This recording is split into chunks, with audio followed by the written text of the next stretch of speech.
guys, it's me, Betty Confetti. So today we're going to talk about this woman that was in Punta Canta throwing a Dominican man's livelihood into the water.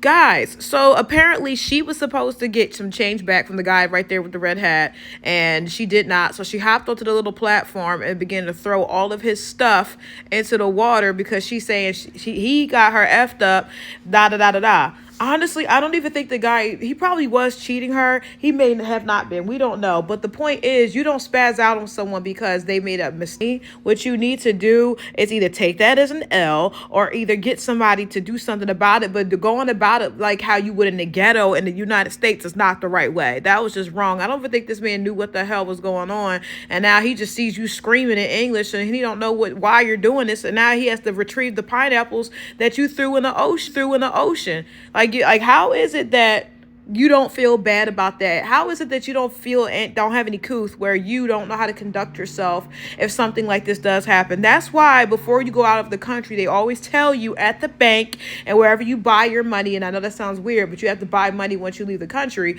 or before you leave, is get small bills so you're able to get the correct amount of change. Because if you give someone American currency, or if you give someone a big bill in the money that's that country's currency, they're going to try to cheat you because they know that you're an American and that you got money, and they're going to make sure that they don't give it back to you. So that's why it's heavily encouraged to do that. Exchange your money for smaller bills in that country's currency.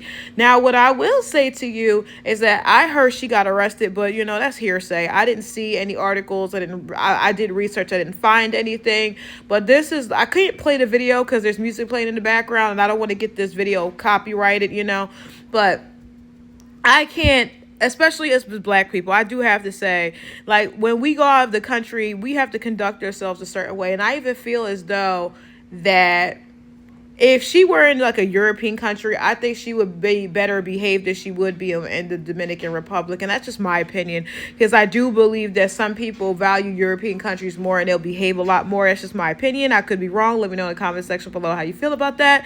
But to not get off track, this woman's behavior is despicable, and she should be ashamed at this terrible display of behavior. And keep in mind, when you go overseas, you are an example of like whatever group you're a part of from overseas in that country. So she's a Black American woman in the Dominican Republic screaming like that. Now people who have never been around us are going to think that that's what we do. When we don't get our way or things aren't like right, we're just going to go and just go ape shit and throw everything everywhere and just scream and holler and stamp our feet. That's not how we behave. But people set the bar very, very low sometimes. But yeah, lowbrow people like this really don't need to leave the country, because if this was a friend of mine, I would have definitely left her where she was. But all right, guys, let me know in the comment section below what you think about this. I am Betty Confetti, signing off. Bye.